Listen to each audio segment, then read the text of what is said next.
Então, pois bem, então hoje vamos dar continuidade à aula. Eu vou parar aqui o compartilhamento e vou retomar o compartilhamento porque eu estava compartilhando.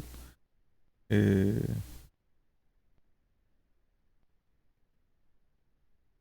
Pois bem, então acho que assim fica melhor, né? E assim eu compartilho isso, eu compartilho a minha tela. Pois bem. Então a ideia é, da integral, né? Eu vou deixar o chat aqui do lado para vocês irem falando. É, Então vamos focar no que seria integral. Vamos considerar como, eh,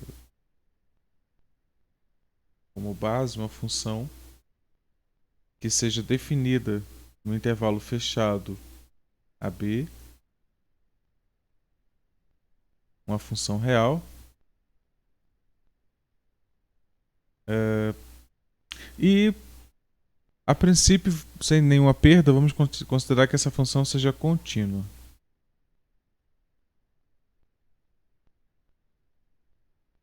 Pois bem, então se a função é contínua, quando a gente considera o gráfico da função, sem perda, eu posso considerar que a função tenha esse gráfico aqui.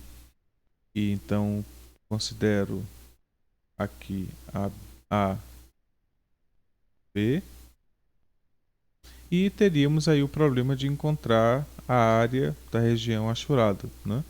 Delimitada pelo segmento AB, pelo segmento definido por essa lateral aqui, por essa lateral e pela curva da função, tá?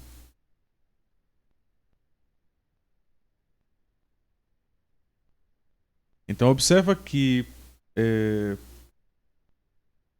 não teríamos nenhum problema se o que estivéssemos considerando fosse encontrar a área dessa região em que aqui na parte superior tivéssemos o segmento que liga o ponto P ao ponto Q.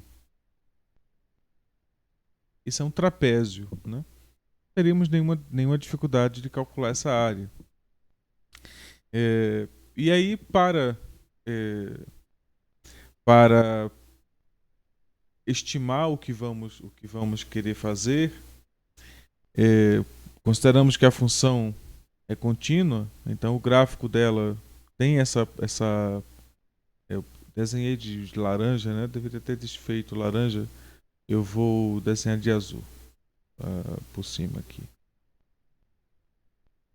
Pois bem, então o gráfico da função.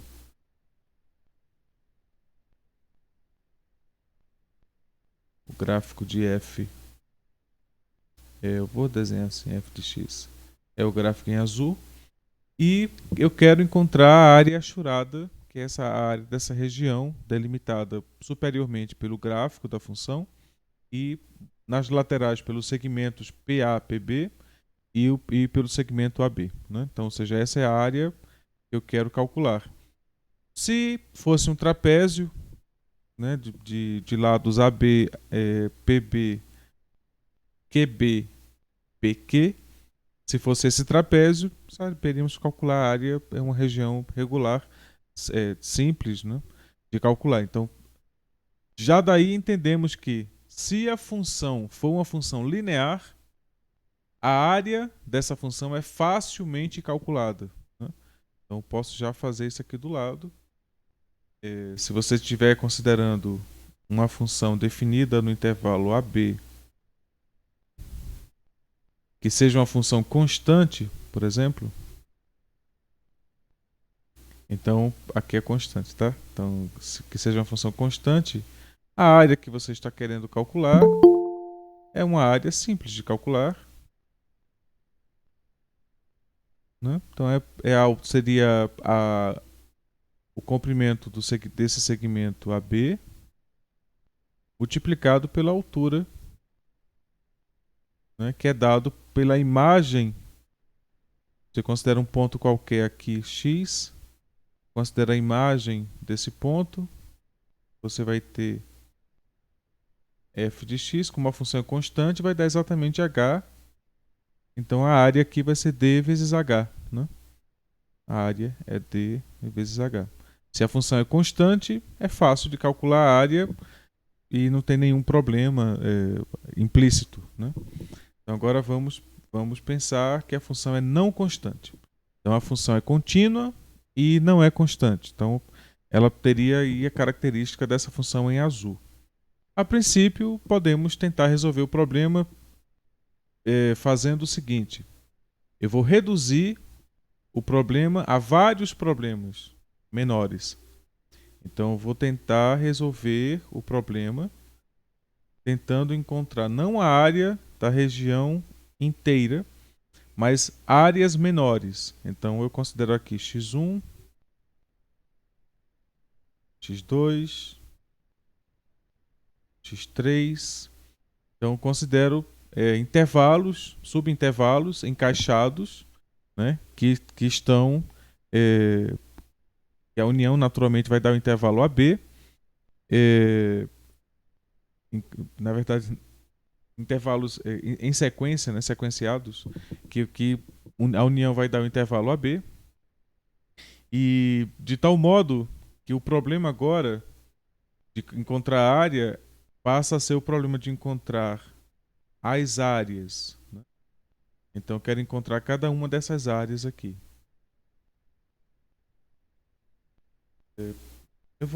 Eu acho que eu deveria colocar uma cor diferente. Vou colocar vermelho. Então agora eu quero encontrar as áreas. Essas áreas menores, né? É óbvio que a soma das 4 áreas menores vai dar a área maior, né? Então replico essa ideia até encontrar um problema mais simples, que seria o seguinte: observa o seguinte, se eu considerar apenas essa parte aqui, o segmento x3b, né, e considero o trapézio, que seria o trapézio superior, gerado pelos pontos x3, a imagem de x3 é a imagem de B, né? Mas eu posso também ter aqui, eu posso considerar, seria esse outro trapézio aqui, né? Então, ou melhor ainda, em vez de considerar esses trapézios, eu vou considerar retângulos. Fica mais... Opa. Eu vou considerar primeiro esse ponto como altura. Acho que assim fica mais simples. Então, aí considero esse ponto como altura, x1. Então, tenho esse retângulo inferior. E se eu considerar B como altura, vou ter esse retângulo superior. Naturalmente, que se eu estiver considerando o retângulo inferior, eu vou estar considerando a área menor do que a área sob o gráfico. Se eu considerar o retângulo superior, vou estar considerando o retângulo como uma área adjacente, né? Então, como uma área mais. E aí, vamos considerar que são dois tipos de retângulos: os retângulos inferiores e os retângulos superiores. A área de um retângulo, como já tinha mostrado antes, é simples. É a área, é o produto desse comprimento aqui, que é B menos x3, multiplicado, a área do primeiro aqui é multiplicado por f de x3, e a área desse segundo é multiplicado por f de xb, né? Então, a área do retângulo inferior, ele seria a área. Eu vou chamar aqui de x, A1, A2, A3 e aqui A4. A área A4, ela pode ser vista como o produto de B subtraído de x3, que multiplica a altura f de x3. Isso aqui seria a área inferior. Então eu vou colocar assim, inf. E a área superior, vou colocar sup, aqui é 4, que seria a mesma base, b menos x3, que multiplica f de x4. Desculpa, f de b, né? Seria x0, x1, x2, x3, x4, né? Mais f de b. O fato é que o que acaba ocorrendo é que se você faz isso para todo o gráfico, né? Se você faz isso para as 4 áreas, essas áreas inferiores, elas vão ser, no geral, menor do que a área que eu quero. E as áreas superiores vão ser maiores que a área que eu quero. Então, o que ocorre é que a soma das áreas inferiores aí é menor ou igual à área que eu estou da região R, que eu estou querendo calcular, e é menor ou igual que a soma das áreas superiores das regiões aí. E de 1 a n. Nesse caso aí eu considerei n igual a 4, né? N é o número de segmentos que você corta aqui, ó. Eu cortei em 4 segmentos. Eu poderia considerar o segmento AB e dividir esse segmento em N segmentos de mesmo tamanho.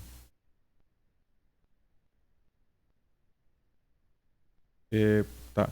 Então, XI e aqui de tal modo que o B seja XN. Né? Então, tenho X0, X0, X1 e por aí vai. Então, tenho N subintervalos, né? Que são da forma XI mais 1. Esses são os intervalos. E se a gente unir, vai gerar o segmento AB. Vai gerar o intervalo AB. Isso aqui chamamos de partição. Então, estou particionando o segmento AB em subsegmentos, subintervalos, XI mais 1. Né? E o que ocorre é que para cada um desses intervalos aqui eu vou ter uma área associada. Um retângulo inferior e um retângulo superior. Eu vou refazer aqui embaixo, para ficar mais nítido, apenas a questão do retângulo. Né? Então vou considerar aqui AB e vou considerar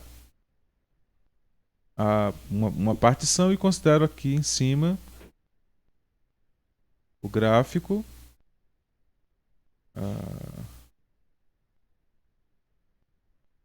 Deixa eu considerar isso aqui. E vou considerar aqui os retângulos. Tá? Então o primeiro retângulo tem esse comprimento aqui, que é o retângulo inferior. E tem o outro retângulo que eu vou considerar usando esse ponto aqui, que é o retângulo superior. Né? Para esse segmento aqui, ó, o retângulo inferior e superior eles quase coincidem, né? A mesma coisa quase acontece aqui. Os retângulos superiores e inferiores coincidem, mas se você vir mais para cá, você volta a ter diferença entre os retângulos. Né? Então, os retângulos, vou desenhar em verde os retângulos inferiores. Os que coincidem vou deixar em amarelo. Mas os inferiores são esses, né? E os superiores estão em amarelo. Os que coincidem, os inferiores que são semelhantes aos superiores, eu vou deixar em amarelo. Agora observa que essa ideia de ser semelhante é porque a gente não fez um refinamento da partição. O que significa refinar? É deixar a partição cada vez menor. Deixar o segmento cada vez menor. Porque quando eu faço um zoom aqui, né, quando eu olho para essa região aqui e dou um zoom nessa região, o que ocorre quando eu faço isto é que eu vou ter uma coisa desse tipo. Então, quando eu fizer agora para esse zoom, eu refizer os retângulos, aí eu vou ter algo do tipo. Eu tinha um segmento assim, né? Então, vou ter algo desse tipo aqui, ó. Vai ficar muito claro. E os retângulos que eu estou considerando, na verdade, não são parecidos. Vai ficar claro que os retângulos eles não são parecidos. Então vai ficar alguma coisa bem clara assim. De que o retângulo inferior ele é diferente do retângulo superior quando você faz uma aproximação mais refinada, né? Então aqui fica parecendo que eles são iguais, né? Aqui nessa região aqui, ó. Fica parecendo que os dois pontos são iguais, mas seria alguma coisa desse tipo. É que a gente não está olhando para a função perto o suficiente. Mas quando você olha perto o suficiente, é esse tipo de coisa aqui que estaria acontecendo, tá? Então você tem sempre o retângulo inferior por baixo do gráfico e o retângulo superior por cima do gráfico. Então você tem esses dois tipos de padrão de retângulos, né? Então o que ocorre é isso aqui. A soma das áreas dos retângulos inferiores ela é menor ou igual à área da região. Isso aqui seria a área da região achurada, a área R, que é menor ou igual que a área dos retângulos superiores, né? Porque é natural, né? Se eu somar as áreas dos retângulos em que sobra área, eu vou estar considerando uma área maior do que a que eu quero calcular. E se eu considerar a soma dos retângulos com a área menor, cada um deles menor do que a área que eu quero, naturalmente a soma vai ser menor do que a área que eu estou querendo calcular, né? Essa desigualdade aqui ela é óbvia quando você considera esse gráfico aqui, né, em que eu quero calcular a área sob a área em azul, né? A área em azul. Deixa eu ver se eu consigo desenhar aqui.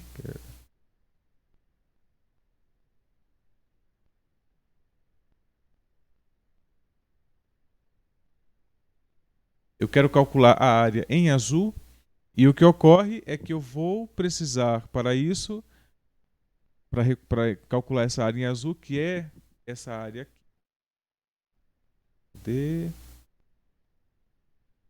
Isso aqui é a área em azul. Mas para calcular em azul, eu estou estimando retângulos inferiores, que estão em verde. Então, estou usando retângulos verdes. Ou estou usando retângulos amarelos. E aí eu vou ter ali a área de cima, né? Então, o retângulo verde tem naturalmente uma área menor do que a área em azul. Tem uma falta de área, né? E o retângulo amarelo tem sempre uma área a mais do que a área em azul, né? Então, o que ocorre é que quando eu somo todos os retângulos, o que vai ocorrer é que a área cadê a área em verde, né? É essa área aqui. Isso aqui é a área verde. Ela é menor do que a área em azul, que é menor, por sua vez, que a área em amarelo, né? Aí o que é que nós podemos fazer? Podemos refinar essa partição, como eu fiz aqui. Refino a partição. E quando eu refinar a partição, o que é que vai acontecer, né? No final das contas, o que vai acontecer é que eu vou ficar com uma aproximação. Eu vou fazer para Eu vou considerar dois retângulos e vou fazer uma refinação desses retângulos, tá? Para a gente observar o que é que acontece quando eu refino. Então imagina que eu vou refinar tudo, né? Que eu tenho. Por que aqui não ficou reto, hein? Deixa eu fazer ficando reto, né? Deixa eu ver se eu consigo. É porque está errado, né? Então deixa eu escolher primeiro os pontos assim. Pronto. Agora, tá bom. Então escolhido. Então tem aqui o ponto A. E aqui eu tenho o ponto B. Então eu escolho aqui x1, x2. E aqui o que vai acontecer é que eu vou escolher o retângulo menor e o retângulo maior. Aí observa que eu tenho a área em azul.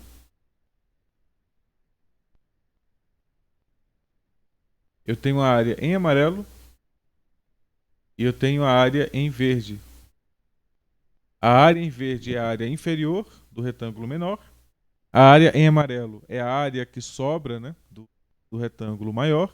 E a área em azul seria a área exata. Agora, entenda que a área em azul ela é a área total, né?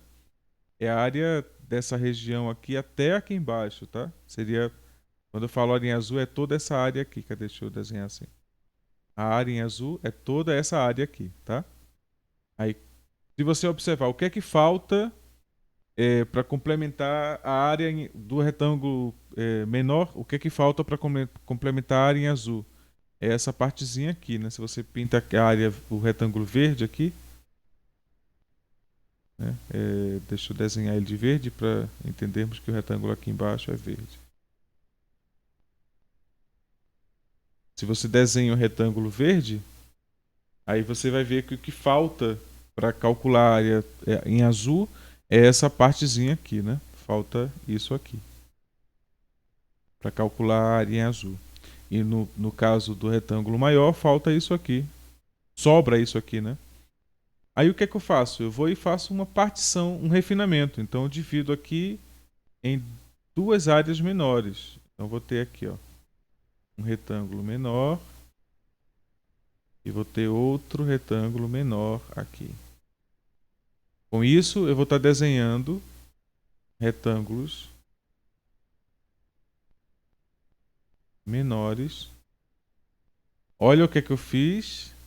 Eu consegui aqui encontrar uma diferença entre a área. Cadê aqui? O retângulo menor é para cá, né? Então, cadê? Tá? O retângulo menor é para cá, o retângulo menor é para lá, pronto. Então, agora eu tenho o laranja aqui. Deixa eu desenhar direito, tá? Tem um laranja aqui, laranja aqui, laranja, laranja, laranja. O retângulo menor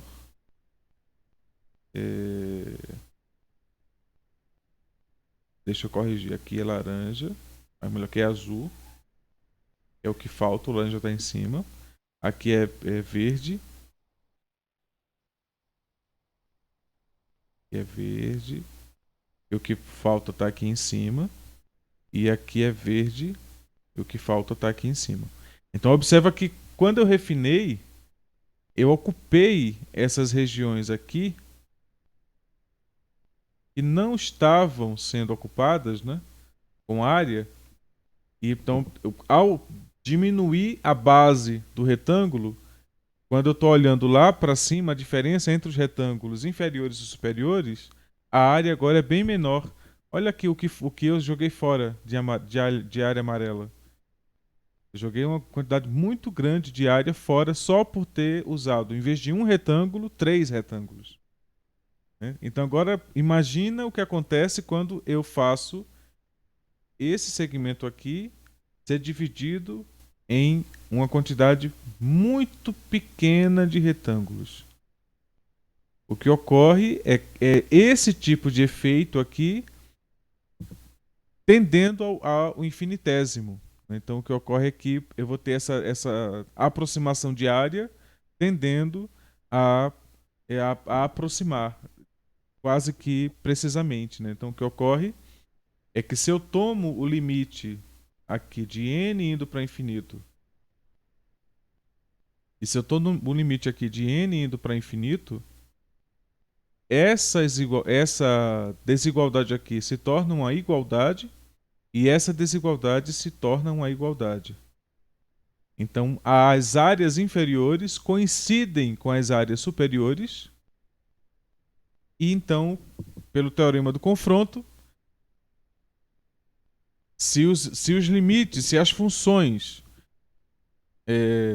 que limitam a função área, se o limite existe e são iguais, então esse limite aqui tem que existir e tem que ser igual aos limites laterais, né? Então, aplicando o teorema do confronto, essa função aqui vai convergir para o mesmo limite que esta função, e essas duas funções vão convergir para o valor da área em azul. Então, agora o que podemos dizer é que temos como calcular a área em azul se a função que tiver definindo a parte superior da região, se ela for uma função contínua. Se ela for limitada no intervalo AB. Né? Então, basta que ela seja contínua, e aí a gente vai ter a existência desses limites. Né? Então, se a função f de x é contínua, então essa é a primeira afirmação que podemos fazer. Então, se f de x é contínua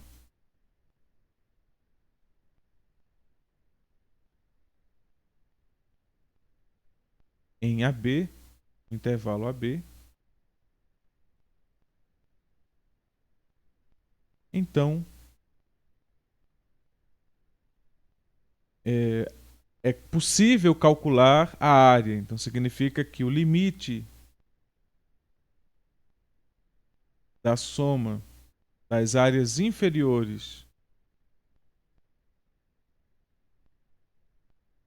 vai ser igual à área da região delimitada pelo gráfico da função, que é igual ao limite das áreas superiores, a soma, né, das áreas superiores, esse limite quando n vai para infinito, e de 1 a n, e o mesmo ocorre aqui com o limite inferior, e de 1 a n quando n vai para infinito. Pois bem, então se a função for contínua, os limites existem e essas áreas inferiores elas vão coincidir, as áreas inferiores vão coincidir com as áreas superiores, essas duas áreas vão convergir para a área em azul. Espero que isso tenha ficado claro. Ficando claro isso, agora a gente pode fazer uma definição e dizer o seguinte, que essa área em azul aqui, essa área aqui, ela é, em verdade, o que chamamos de integral definida de A a B da função f de x dx. Então, como tenho igualdade tanto para as áreas inferiores quanto para as áreas superiores, a integral definida ela é ou o limite da soma das áreas inferiores ou o limite da soma das áreas superiores, porque elas vão convergir e vão ser iguais. Né? Essas somas são iguais. Então, tem uma coisa só que tem que ficar bem interessante, tem que ficar... temos que observar que é o seguinte, ó, isso aqui é uma soma infinita. Cada área dessa aqui é um número real. Né? Essa área inferior, as áreas inferiores. São áreas de retângulos. Né? Isso é um número real. Porque os lados são números reais. Né? Então, é o produto de dois números reais, isso é um número real. A soma de n números reais é um número real. E a soma infinita de números reais é um número real. Então, e o que eu estou querendo dizer aqui é que eu estou considerando essa parte aqui, isso aqui seria, essa parte aqui seria n indo para infinito, significa que eu estou considerando a soma infinita de termos dessa forma, ou seja, de áreas de retângulos, né?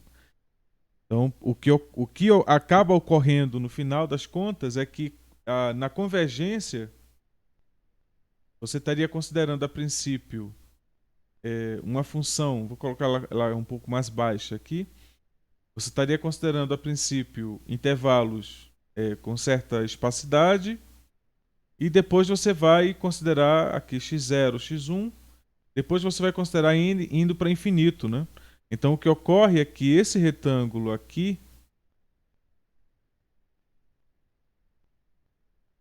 tanto o retângulo superior quanto o retângulo inferior, eles vou colocar x0 tendendo para x1. O que ocorre quando eu coloco x0 tendendo para x1? Porque fazer o n e para infinito significa que eu estou dividindo esse intervalo aqui em tantas partes, né? E vai chegar no momento em que eu não vou ter mais como distinguir um ponto do outro da base. Então é o mesmo que dizer que eu estou pegando x0 e levando para x1. Quando eu faço isso, então o que ocorre é que o retângulo ele passa a ser considerado como esse comprimento aqui. A área do retângulo, né, a área em azul, ela vai convergir para essa faixa laranja. Mas essa faixa laranja, ela é o comprimento de uma linha. E é exatamente isso o que a integral é. Ela é a soma de todos esses comprimentos. Mas o que é esse comprimento? Quando a gente olha agora para o eixo... Ai, esquece isso. Quando a gente olha para o eixo, né? A gente olha aqui para o eixo. Essas faixas em azul, ela é a altura da imagem da função do ponto base da faixa. Né? Então, a altura aqui seria exatamente f de x1. E eu estou somando todos os f, essas alturas, né, para cada valor de x entre a e b. Por isso aqui a integral é de a a b de f de x dx.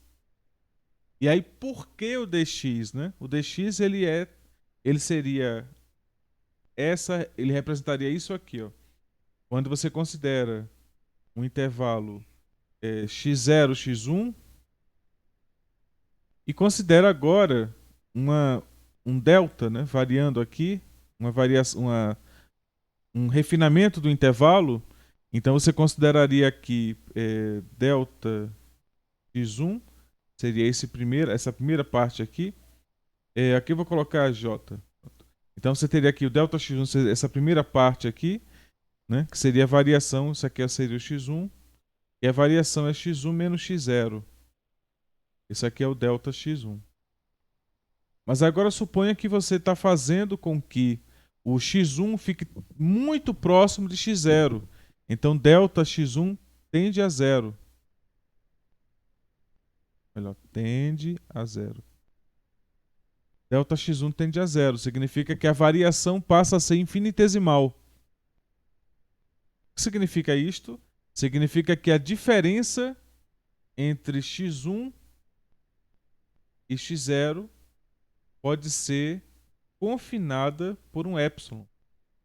Para todo epsilon positivo que você considerar.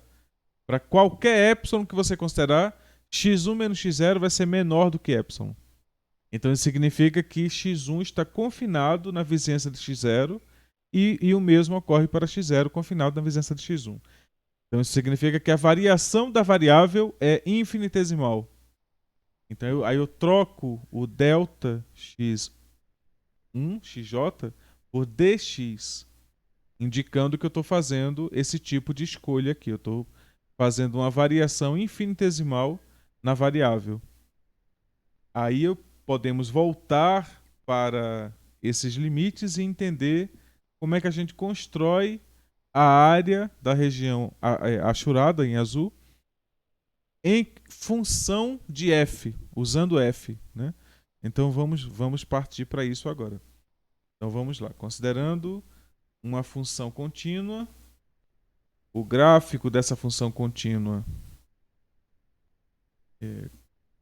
como sendo esse gráfico, eu vou considerar aqui os extremos AB. Vou considerar um refinamento primário desse intervalo, em que aqui eu tenho xn e A é o x0. Lembrando que eu vou levar o n para infinito, né? Então significa que eu vou particionar isso aqui, onde a distância entre dois pontos dois segmentos do intervalo, né? A distância de A a x1 vai ser zero, né? Então o fato é que eu vou considerar no futuro partição com essa condição. Mas a princípio vamos continuar considerando o que eu estou fazendo, essa partição em que x0 está suficientemente longe de x1, a ponto de eu conseguir distinguir a distância entre eles e determinar aqui um valor para o retângulo inferior ou superior. Eu posso usar os retângulos inferiores ou superiores, porque se a função em azul for contínua, os limites inferiores e superiores vão convergir e vão ser iguais à área em azul. Então não preciso determinar se vou escolher o retângulo menor ou maior. É indiferente para o que vamos fazer. Então o que é que se faz? Você escolhe um ponto arbitrário, x estrela. Esse ponto vai te dar um ponto no retângulo, né? E você agora vai considerar f aplicado a este ponto. Então você vai considerar f aplicado a x estrela.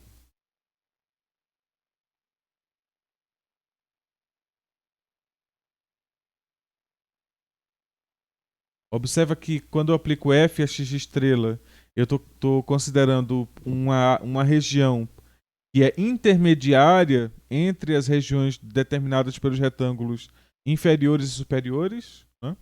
Então, estou definindo aí uma região menor do que a região desse retângulo, mas é uma região que está confinada entre essas regiões.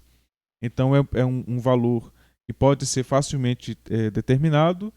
E o que eu faço é escolher aqui a variação de a o x estrela. Então eu faço um delta x estrela. E isso vai me dar o retângulo em vermelho. Quando eu faço isso, eu tenho o retângulo em vermelho. Esse retângulo em vermelho, ele tem uma aproximação, ele aproxima, né, a área que está sobre o gráfico em azul de uma tal forma que, ao fazer isso, se eu escolho arbitrariamente o x estrela, essa área em azul ela pode ser limitada, certamente ela é limitada pela área que está definida de A a xi, né? Você considera que x estrela está contido no segmento A x1, x1. Deixa eu fazer um x melhor, esse x ficou muito estranho.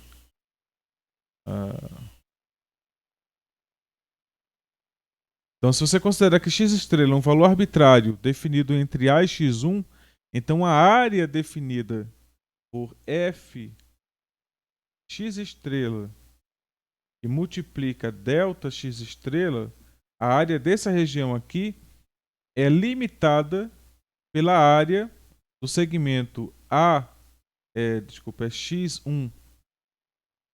x1 menos A, e multiplica a altura para f de x1, que nesse caso é o retângulo superior, né? O retângulo superior. Então, essa limitação aqui nos diz que se eu somar todos os retângulos que tem essa área f de x estrela, ΔX estrela, eu vou ter no máximo essas áreas aqui. Mas eu já mostrei que a área superior, que é dada por xi menos a vezes f de x1, essas áreas superiores, elas vão convergir para a área da função. Então, se essa função aqui, f de x, né? Se f de x ela como posso dizer, ela é menor ou igual que a função xi i menos a, né? F de xi.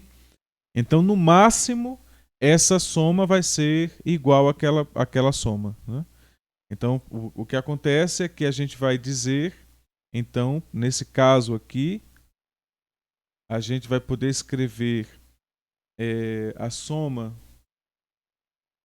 das áreas superiores de AI, e aqui, isso aqui é maior ou igual, né? E aqui desse lado eu vou escrever a soma de f de xi estrela delta xi estrela, o i tendendo de 1 a n. E aqui o i tendendo de 1 a n. Mas, bom, essa área aqui, ela é menor, desculpa, que a área superior, mas você pode entender que ela é menor ou igual que a área, que ela é maior ou igual que a área inferior, né? Que estaria aqui, né? E essa área aqui. Ela seria maior ou igual que essa área aqui. Então tem um limite inferior e um limite superior para ela, né? Então ela fica de novo confinada entre duas regiões. Então quando eu calculo agora o limite da soma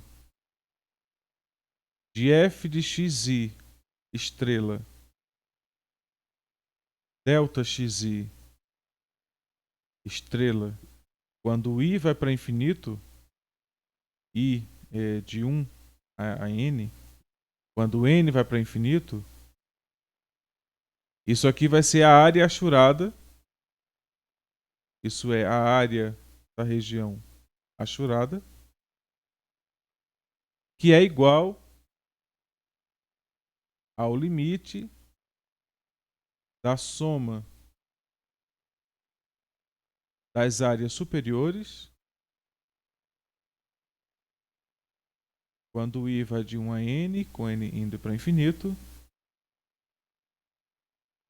Isso aqui converge para um número real, posso dizer um A real. Isso aqui seria maior ou igual que a soma das áreas inferiores, que também converge para o mesmo A. Então significa, pelo teorema do confronto, que esse limite converge porque essa função é contínua. Essa função aqui é contínua, né? Então, como é um somatório, essa série é convergente, né? Naturalmente, desde que ela seja convergente. Por esse teste aqui, a gente vai ver que aqui é convergente. E quando esse limite existe, a gente diz que a função é integrável no intervalo AB e que a integral é a área da região definida pelo gráfico da função f de x em AB. Então isso é exatamente a integral de A a B de f de x dx. Então veja o que acontece aqui, o f se transforma, o fx e estrela, né, se transforma em f de x, o delta xi se transforma em dx e o somatório, o limite do somatório, né, se reinterpreta como sendo a integral de A a B. Aí dizemos que f de x é o integrando e que a B são os valores de integração, é o intervalo de integração, né? Dx é o diferencial da variável e eu estou escolhendo o x exatamente no intervalo AB.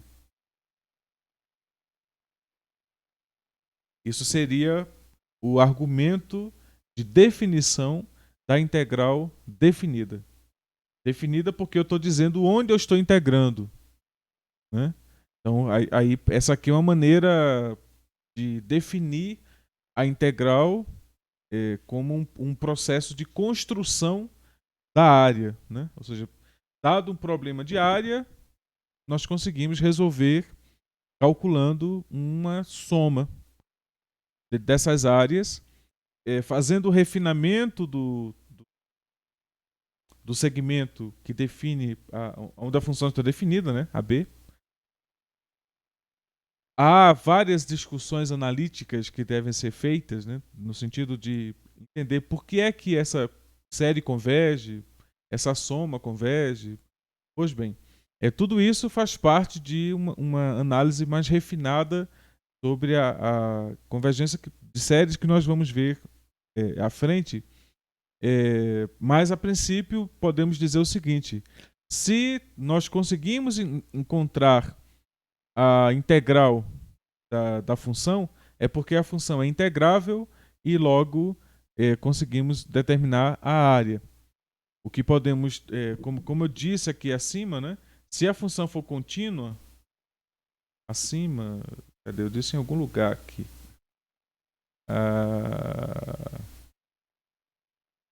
Pra cá.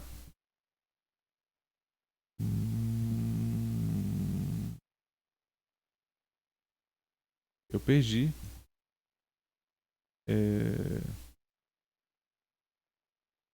Tá aqui. Então, se a função for contínua, essa é a nossa condição inicial, né? Se a função for contínua no intervalo AB, então você vai conseguir encontrar a integral. Essa é a integral definida. Esse é o primeiro passo. É esse, né? É entender o processo de construção da integral a partir do elemento que é a construção da área de uma região em que temos uma função que delimita essa região. E aí observa como é que é a região, né? Como é que é a região. Vou definir estritamente as condições, né? Então, dado o intervalo AB,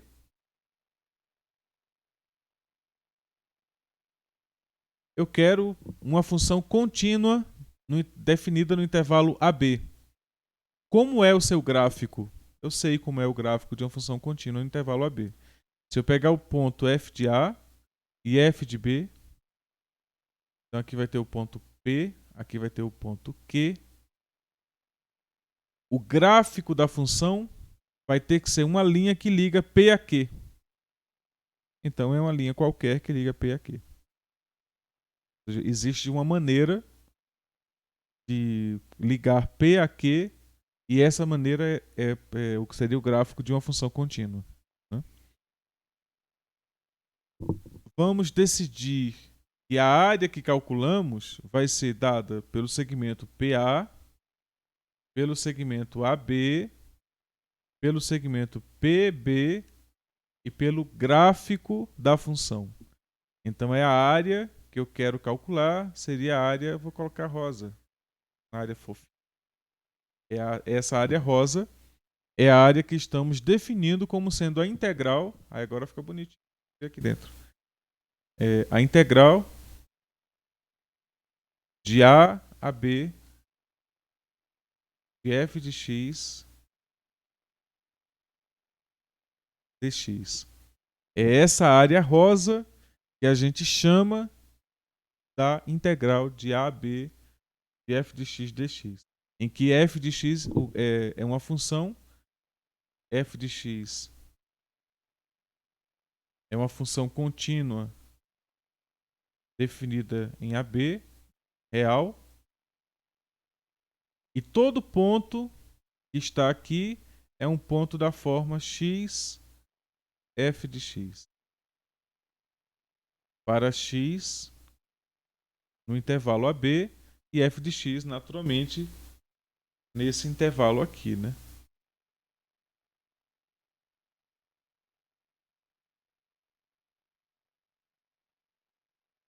Se a gente considera isso, exatamente essa área rosa, o gráfico, a área é definida pela integral definida, é assim que dizemos, integral definida de A a B de f de x dx.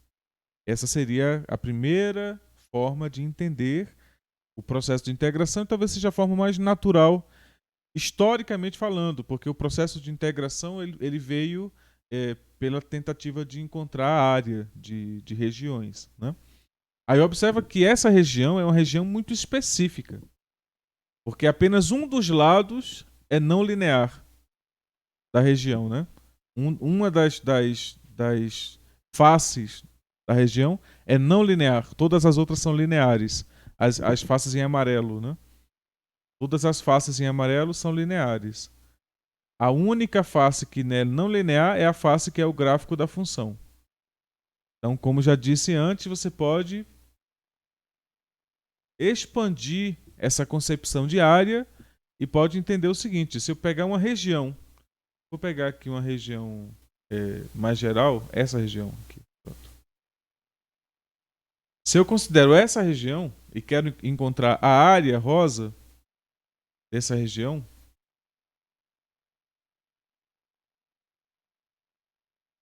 o que eu posso fazer é observar quais são os segmentos em que eu posso definir funções. Então, eu posso observar segmentos em que eu vou definir funções. Tá aqui, talvez aqui. Então, vamos ver aqui, por exemplo. Eu pego essa parte linear aqui e defino uma função. Aí eu pego outra parte linear aqui e defino uma função. Para cá. Aqui uma função. Desse ponto aqui. Aqui eu defino outra função. Só que aí, em vez de olhar para a função, eu olho uma diferença de funções aqui, né? Então, aqui eu faço a mesma coisa, defino outra função aqui, posso definir outra função aqui e definir outra função aqui, função para na parte de cima, tá? Os gráficos seriam essas linhas aqui, ó.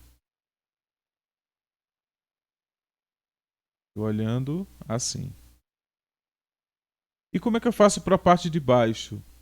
Eu faço a mesma coisa, só que seria olhar agora para uma função. Cadê? Deixa eu ver esse amarelo aqui. Não, esse verde. Pronto. Que aí eu defino simetricamente para a parte de baixo. De forma equivalente, defino aqui.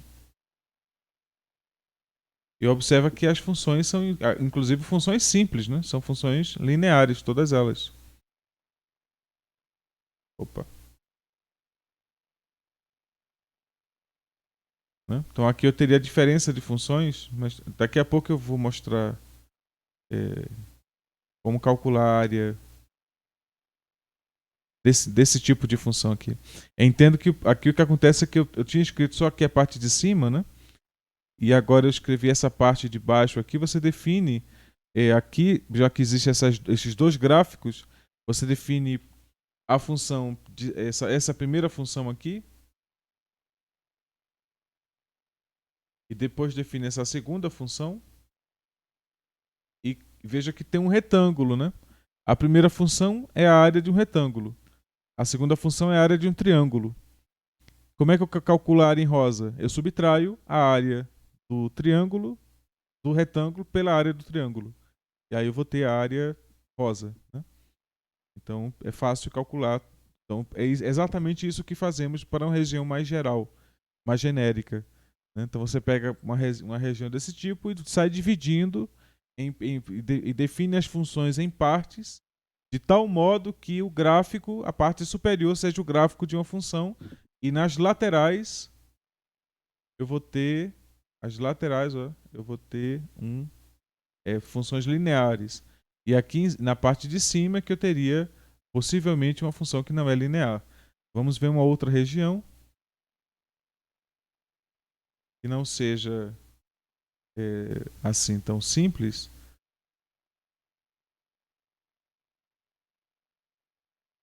Então, uma região desse tipo, você faz algo semelhante. Você divide, a princípio, a região em duas partes, né? E aí você vai dizer que essa parte de cima você vai dividir em algumas seções.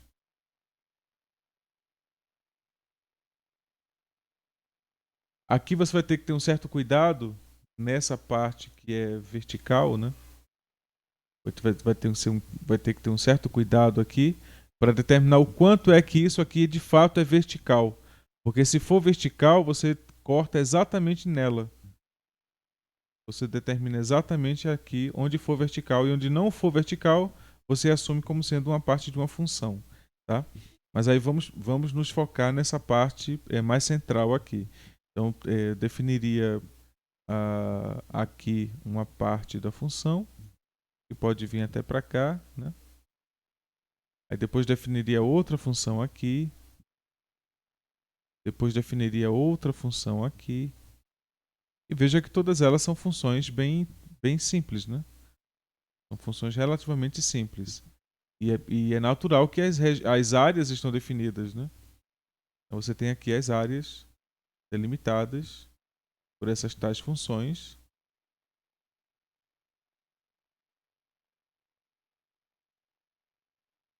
Então aí a área total da região que você quer calcular, aqui na verdade já está calculado aqui, né? Cadê? Aqui, laranjinha. Aqui já está calculado, que eu chamei até aqui em cima. Então, a parte de cima você já resolveu.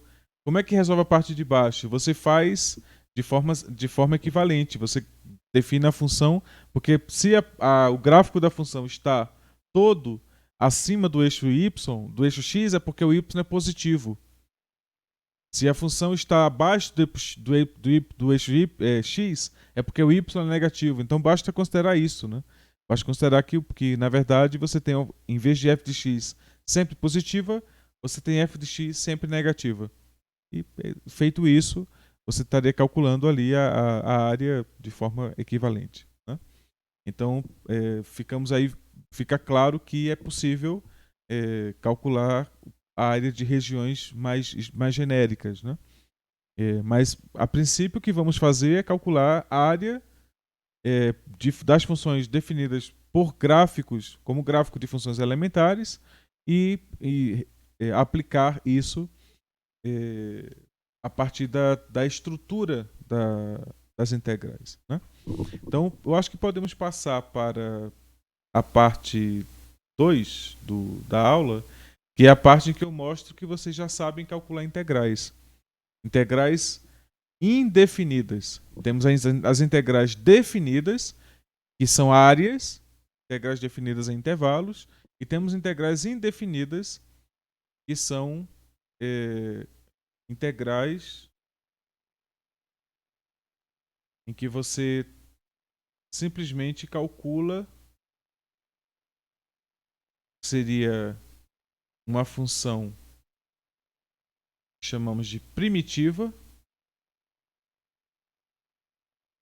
Observa que aqui no símbolo de integração eu não tenho os intervalos AB, né? Eu não tenho a definição de onde eu estou integrando.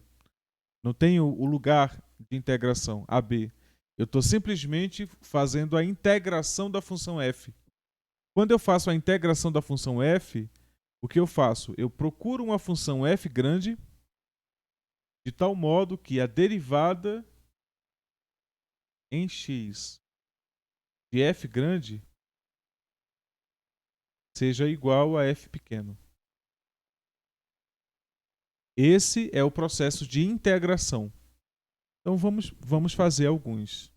Então vou considerar a função x² dx.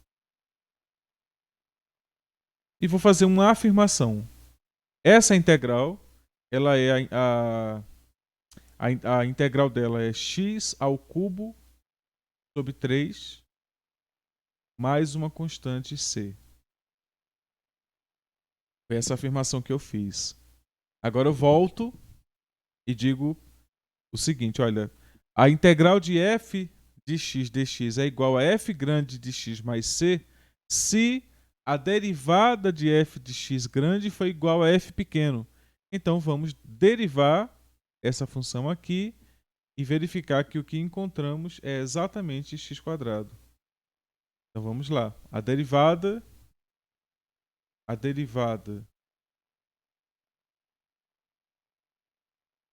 de x ao cubo sobre 3 mais uma constante,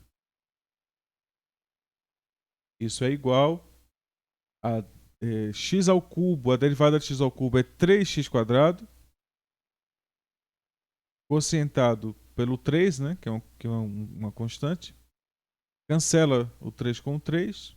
A derivada de c da constante é 0. Então o que eu tenho é a função x². Que é exatamente o que eu tinha afirmado, né, que é a integral de x² é x ao cubo sobre 3. Mas, geralmente, quando eu tenho a função grande f de x igual a x elevado a n, né? Quando eu tenho essa função grande, a derivada, que seria f pequeno, vai ser quem? Vai ser n multiplicado por x elevado a n menos 1. Né? Então, toda vez que eu tiver um integral fofinha, rosa, toda vez que eu tiver um integral f pequeno de x dx, que seja da forma x elevado a n menos 1 dx, eu aplico essa informação aqui, ó, que na verdade o que está faltando é esse n, né? Está faltando o n aqui. Então o que é que eu faço? Eu ponho o n, como ele não existia antes, eu tiro o n. Então nesse processo a integral de f de x passou a ser 1 sobre n desta integral aqui. Então é 1 sobre n da integral de n vezes x n menos 1 dx. Mas bem, quem é a integral disto? Está feito aqui, ó. Se eu tenho a função x elevado a n, a derivada é n xn menos 1. Eu tenho a derivada aqui. Se eu sei que aqui no integrando eu tenho uma derivada, então basta eu inverter o processo de derivada. Se a derivada de x a n é nx menos 1, então quando eu integro nx menos 1 eu tenho x a n. Então o que eu vou obter aqui replico 1 sobre n, e esse termo aqui vai dar x elevado a n. E eu tenho que colocar a constante, que elas são desfeitas, né? Então esse é o processo geral. Então vamos fazer mais uma conta. Vou considerar então a integral de 2 vezes x ao cubo mais 2 dx. Pois bem, então eu quero agora observar que essa função aqui, eu quero observar essa função como uma derivada. E eu quero entender qual é a função que eu preciso derivar para encontrar esta função que está aqui. Essa função aqui é a função f pequeno, né? E eu quero encontrar a função f grande. Eu vou fazer o seguinte, eu vou lembrar que a derivada ela é aditiva. O que significa? Que se eu considerar f grande como sendo a soma de duas funções, f1 de x mais f2 de x, então a derivada de f grande vai ser igual à derivada de f1 mais a derivada de f2. E aqui eu tenho uma soma. Então o que eu faço é, ao invés de olhar para essa função como se ela fosse uma função, eu olho para ela como se ela fossem duas funções. Então eu coloco então a função, a primeira derivada, 2x ao cubo, e a segunda derivada, 2. Essa é a derivada que eu estou considerando como sendo f pequeno de x. Ao fazer isso, agora eu aplico a regra de integração aqui. Eu me desfaço do 2, né? Então fica 2 vezes a integral de x ao cubo dx, mais a integral de 2 dx. Ou seja, essa integral aqui eu reescrevi como duas integrais. A integral de 2 vezes x quadrado, x ao cubo dx, mais a integral de 2 vezes dx. Nesse processo de integração, eu já estou observando que a integral tem a mesma propriedade aditiva da derivada. A integral da soma de duas funções é a soma das integrais, assim como na derivada. A derivada da soma de duas funções é a soma das derivadas. A integral da soma é a soma das integrais. Exatamente por ser o processo inverso, né? Por estar invertendo o processo de derivação, temos essa propriedade aditiva das derivadas, das integrais. Podemos ver isso com mais calma depois. Mas bem, o fato é que aqui, quando você considera que é 2x ao cubo, você desconsidera o 2 e considera só x ao cubo. Se x ao cubo é a derivada de uma função, então essa função é x à quarta sobre 4. E agora você volta a considerar o 2. Se a derivada da função deu uma constante, é porque antes eu tinha constante multiplicando uma variável. Então é 2 vezes x. Vamos confirmar se essa é a integral mesmo. A gente derivar. A derivada de 2 vezes... aí posso cancelar aqui, né? Fica 2... Então fica x à quarta sobre 2, né? A derivada de x à quarta é 4x ao cubo. Como eu tenho um 2 aqui, replico aqui. A derivada de 2x é 2.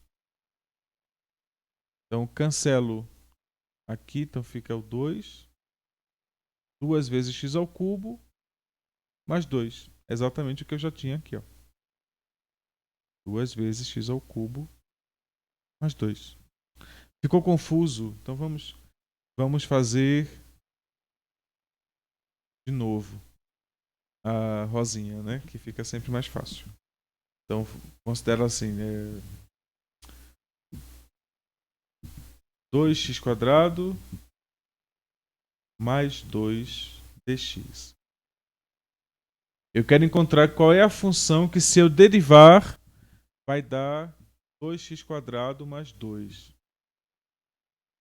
Então, vamos pensar o seguinte. A derivada, ela tem a propriedade de ser aditiva. Então, se você pegar duas funções, a soma de duas funções e derivar isso, o que você vai obter é a soma das derivadas. Então, se aqui eu estou dizendo que isso aqui é a derivada de uma função, eu posso considerar que ela é derivada de duas funções. A primeira função eu chamo de 2x², porque eu tenho a soma aqui, por isso só posso fazer isso por causa disso. E a segunda função eu chamo de 2. Então agora vamos lembrar das regras de derivada. Se eu pegar duas vezes x ao cubo sobre 3. Se eu derivar essa função, o que vai acontecer é que a derivada, quando eu tenho duas vezes, né? Eu vou fazer o seguinte, eu vou usar aqui a regra do produto para a gente lembrar e a derivada da constante é zero.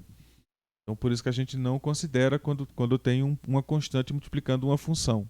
Então, eu tenho a derivada de 2 é zero, vezes a função x ao cubo, mais a constante 2, que multiplica a derivada de x ao cubo, 3x². Tudo isto dividido por 3. Essa é a derivada de 2x ao cubo sobre 3. Né? Quando eu faço a simplificação aqui, então eu vou obter, esse termo é zero, e aqui eu simplifico 3 com 3, eu fico com 2 vezes x ao cubo. Desculpa, x², né? Ora, isso é exatamente o que eu tenho aqui no primeiro termo, é a primeira função. Então, aí você pergunta, como é que a gente vai encontrar da função, que é a derivada, como é que eu vou encontrar a função primitiva, né? Que é essa função aqui, a primitiva. Você tem que lembrar como é que a regra de derivação funciona e inverter o processo de derivação. Nesse caso, estamos usando a regra da potência. Né? Estamos usando a regra da potência. A regra da potência, ela faz o quê? Ela diminui a potência e multiplica. A regra da potência é assim, né? Você pega x elevado a n e calcula a derivada, derivando. Você vai multiplicar a função pela potência. Vou colocar assim. Você vai pegar a potência, multiplicar a função pela potência e vai reduzir a potência em 1. Essa é a regra da derivada da potência. Então, se eu quero integrar, eu vou fazer o inverso. Né? Então, o que eu tenho que fazer é, se eu aqui multipliquei, então eu tenho que dividir. Aí eu pego a função x elevado a m. O que é que eu faço? Eu divido por m e como eu diminuir de 1, eu somo x mais 1. Essa é a regra de integração. Então, genericamente, considerando x elevado a m dx, a integral vai ser x elevado a m mais 1 quocientado por m mais c. Essa é a primeira regra natural de integral. Né? Então, usando a regra da potência inversa. Na regra da potência, a gente multiplica a potência e diminui de 1. Inverter isso é dividir, em vez de multiplicar, e somar 1. Vamos ver se funciona. Professor, Oi? não seria concentrado por M mais um também? Porque quando M mais um descer se Isso, põe, é isso mesmo. Você aí está dividiria. certo. É m mais 1. É m mais 1. Você está certo. Obrigado.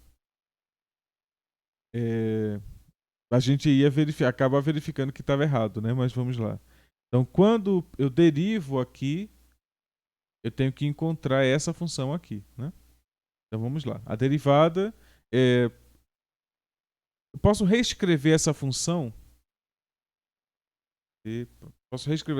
assim, 1 sobre m mais 1 e multiplica x m mais 1, né? E eu posso, isso aqui é uma constante, então eu posso desconsiderar essa constante no processo de derivação, por enquanto, né?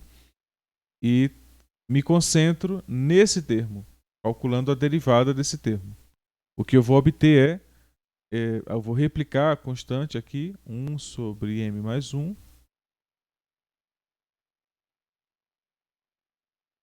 E agora eu aplico a derivada. Isso aqui, peraí, esse aqui é o processo de derivação, né? Eu estou derivando isso aqui. Quando eu derivo xm mais 1, eu vou multiplicar a função pela potência e subtrair a potência de 1.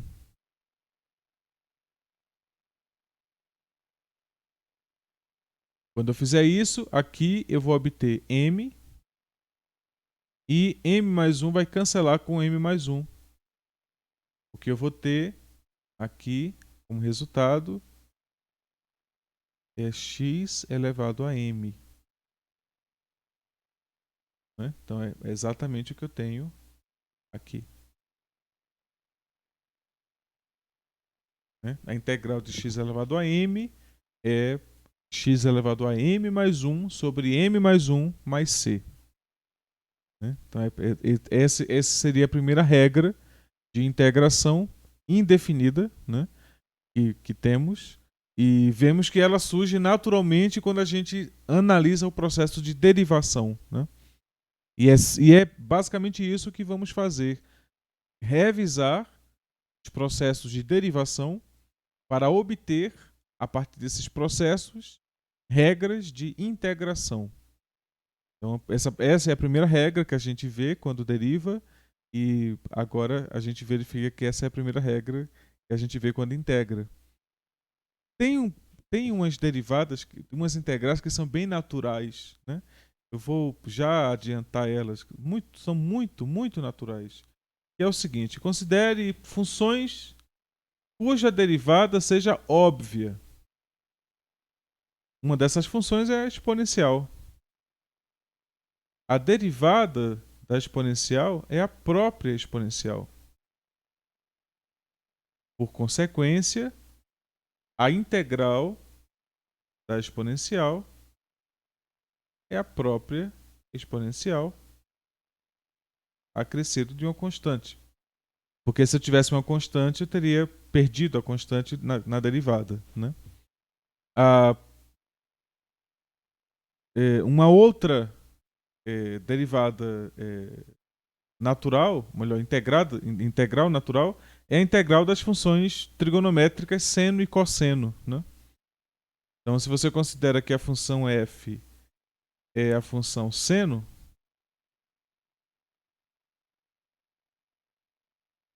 a derivada de f é a função cosseno. Né? Então, a integral do cosseno de x é igual ao seno de x, mais uma constante. Do mesmo modo, você considera que g é cosseno de x, g' é menos o seno de x. Então, se eu tiver a integral do seno de x dx,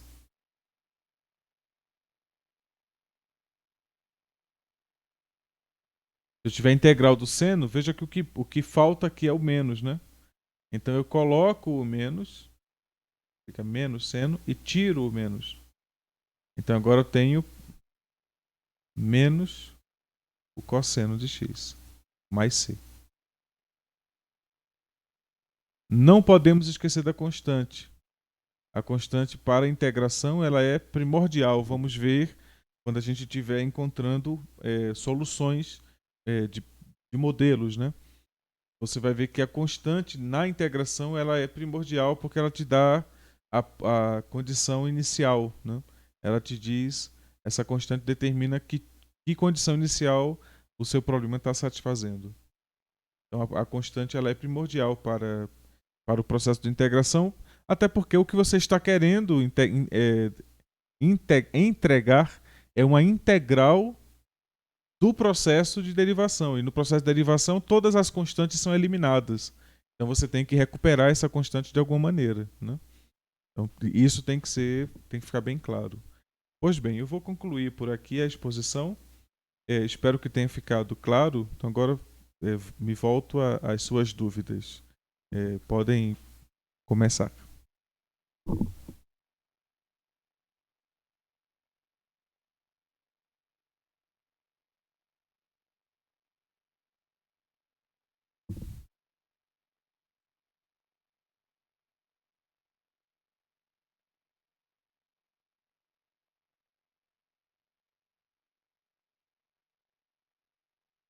Ok, ficou mais claro.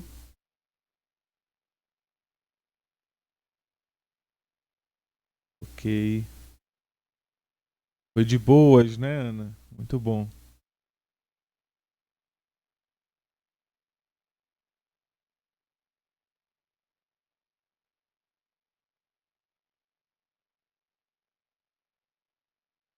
Tá bem.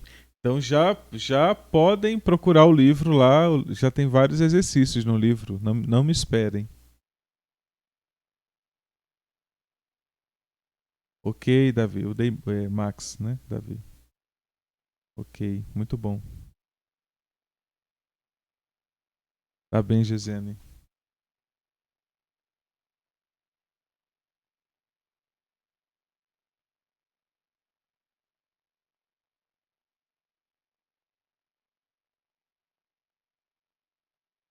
É. Ah, o- Na próxima semana, na quinta-feira, então, já que definimos, né, de forma direta ou indireta o que é integral, né? Eu já posso adiantar algumas técnicas de integração, né? Então, na quinta-feira vamos focar nisso, em técnicas de integração. Então, eu vou fazer alguns, talvez 2 vídeos, eu acho que já seriam suficientes. Na quinta, quando eu estiver bolando eles, eu vejo se 2 são suficientes. Com técnicas iniciais, né, de integração. Tentar mostrar para vocês a técnica. É, Só as gravadas? Como assim, Maria?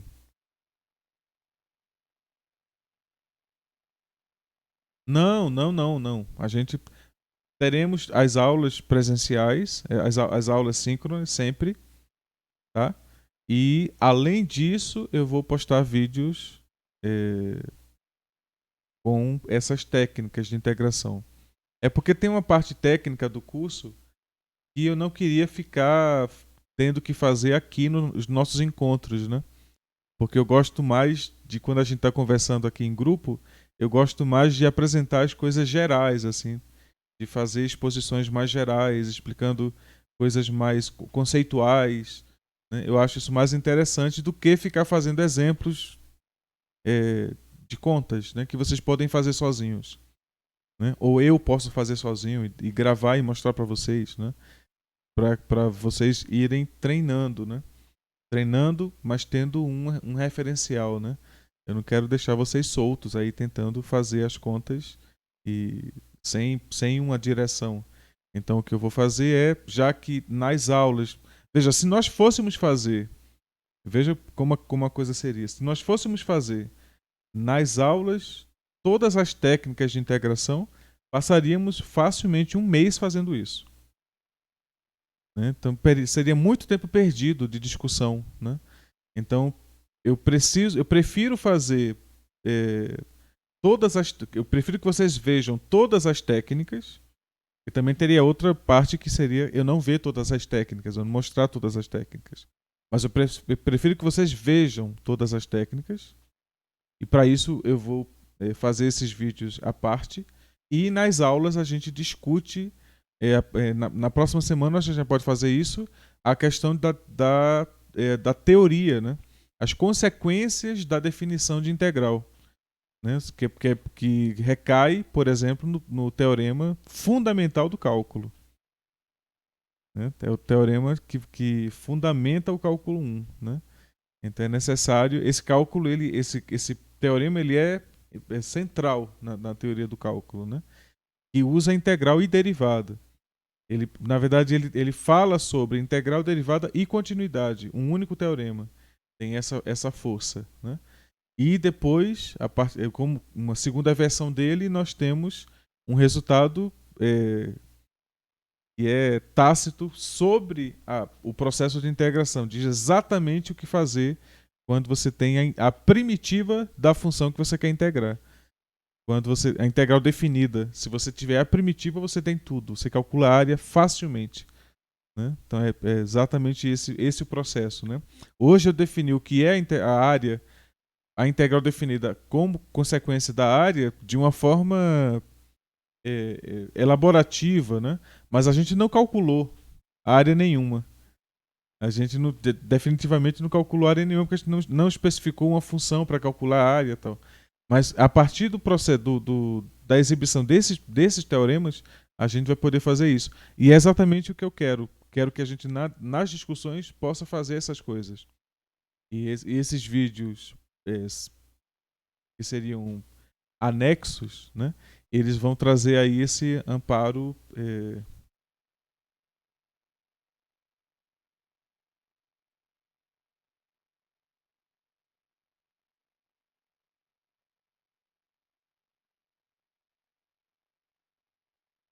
A área percorrida.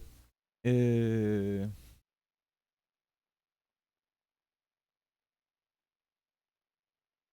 ah, a gente tem que. Esse seu problema, viu, Max? Ele tá um pouco generalista, eu acho aí, né? Eu acho que a gente precisava colocar algumas restrições para ficar um problema mais preciso. A gente resolve problemas desse tipo. Né? Kepler resolveu um problema desse tipo, né? Ele tem a lei das áreas, né? Sobre a órbita, né? Se você pega, por exemplo, a Terra em volta do Sol, deixa ela percorrer um certo tempo. Pois bem, a área da seção que ela forma desse período ali, ela aí deixa o mesmo período, né? As áreas elas são iguais, né? Ou seja, para o mesmo tempo percorre áreas iguais, né? Então, essa coisa das áreas, isso é um problema interessante para a dinâmica celeste, né? E assim, porque as órbitas elas não são simétricas completamente, né? Então daí vem essa ideia, essa coisa tão interessante, é de que você pega o corpo em qualquer momento da órbita, aí vê lá ele está em velocidades diferentes, né? Quando ele está em posições diferentes da órbita, ele está em velocidades diferentes. Então você pega ele e deixa ele percorrer um certo tempo. Calcula a área, considerando o, a área gerada pelo foco do movimento e a seção da elipse, né? Essas áreas são iguais, independente do tempo, do lugar que você esteja procurando na órbita. Essa é uma das leis de Kepler, né? E se responde de alguma maneira essa sua pergunta, Max.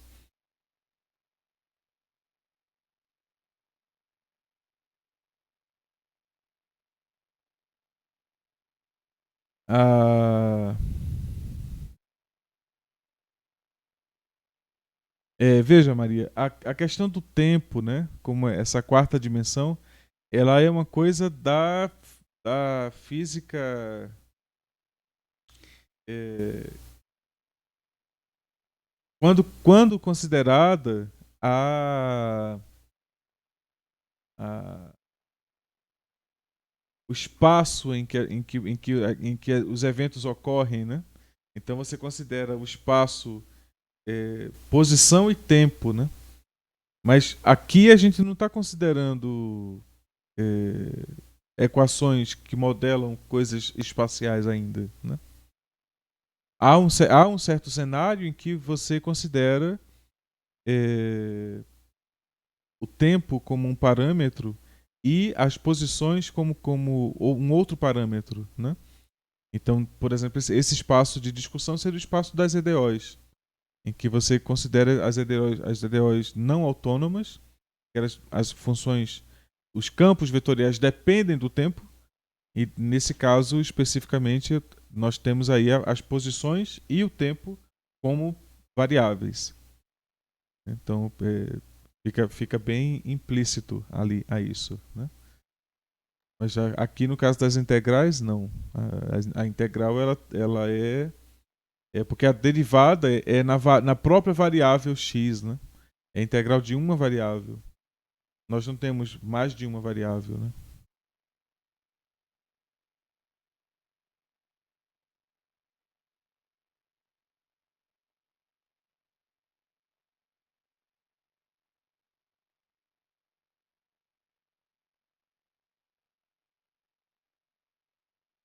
Pois bem, então vamos ficar por aqui. Na próxima quinta nos vemos de novo, às 8h15. Tá? 8h15, 8h20.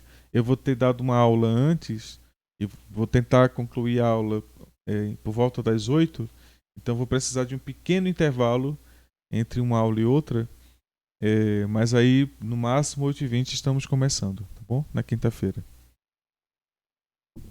Pois bem, então, boa noite e até quinta.